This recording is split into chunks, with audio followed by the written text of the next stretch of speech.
देश भर में दलितों की सबसे बड़ी हितैषी बनकर घूम रही कांग्रेस पार्टी ने ही दलितों के फंड में से करीब 200 करोड़ रुपए साजिश करके चुराए थे। इस बात का खुलासा ईडी ने किया।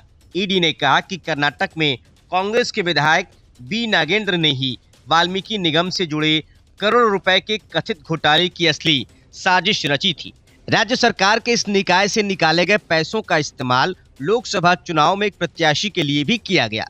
केंद्रीय एजेंसी ने कहा कि इस मामले में उसने कुछ समय पहले बेंगलुरु में पीएमएलए की एक विशेष अदालत के समक्ष अभियोजन शिकायत या चार्जशीट दायर की है, जिसका अदालत ने संज्ञान लिया है।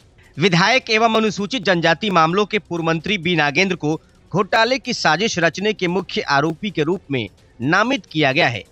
आरोप है कि उन्होंने सत्यनारायण वर्मा, एतकारी सत्यनारायण, जेडी पद्मनाभ, नागेश्वर राव, नेकेंटी नागराज और विजय कुमार गौड़ा जैसे अपने प्रमुख सहयोगियों सहित 24 अन्य लोगों की मदद से कथित तौर पर इस घोटाले को अंजाम दिया।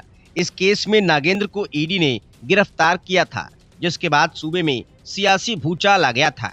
एजेंसी के मुताबिक उसकी जांच में पाया गया कि बी नागेंद्र के कहने पर निगम कर्नाटक महर्षि वाल्मीकि एसटी विकास निगम का खाता बिना किसी उचित अधिकार पत्र के एमजी रोड शाखा में ट्रांसफर कर दिया गया, जहां गंगा कल्याण योजना के तहत राज्य के खजाने से लगभग 187 करोड़ रुपए उचित प्रक्रियाओं का पालन किए बिना और सरकारी दिशा निर्देशों का उल्लंघन करते हुए जमा किए गए। ईडी ने आरोप लगाया कि बाद में इस पैसे को कई फर्जी खातों के माध्यम से निकाला गया और नकदी तथा सोने चांदी के रूप में बदल दिया गया। ईडी ने कहा कि परिवर्तित निधियों में से 20.19 करोड़ रुपए का इस्तेमाल 2024 की लोकसभा चुनाव में बेल्लारी निर्वाचन क्षेत्र से चुनाव लड़ने वाले कैंडिडेट और बी नागेंद्र के व्यक्तिगत खर्चों के लिए भी किया गया। केंद्रीय एजेंसी ने कहा कि इन खर्चों के सबूत उसे सर्च ऑपरेशन के दौरान मिले और वित्तीय छानबीन तथा बयानों से पुष्टि हुई। इसने दावा किया कि चुनाव खर्चों का ब्यौरा विजय कुमार गौड़ा के मोबाइल फोन से मिला, जो नागेंद्र के कहने पर कैश का मैनेजमेंट संभालता था। मनी लॉन्ड्रिंग का मामला कर्नाटक पुलिस और सीबीआई की एफआईआर से जुड़ा हुआ है, जिसमें आरोप लगाया गया था कि वाल्मीकि निगम के खातों से करीब 89.62 करोड़ रुपए आंध्र प्रदेश और तेलंगाना में फेक अकाउंट्स में डाले गए।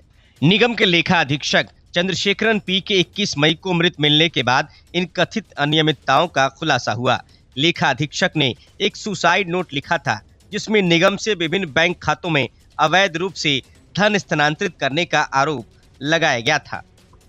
अपने सुसाइड नोट में चंद्रशेखरन ने आरोप लगाया कि निगम के बैंक खाते से 187 करोड़ रुपए निकाले गए। इसके अलावा कुछ आईटी कंपनियों और हैदराबाद स्थित एक सहकारी बैंक के विभिन्न खातों में अवैध रूप से 88.62 करोड़ रुपए जमा किए गए। Report news of India.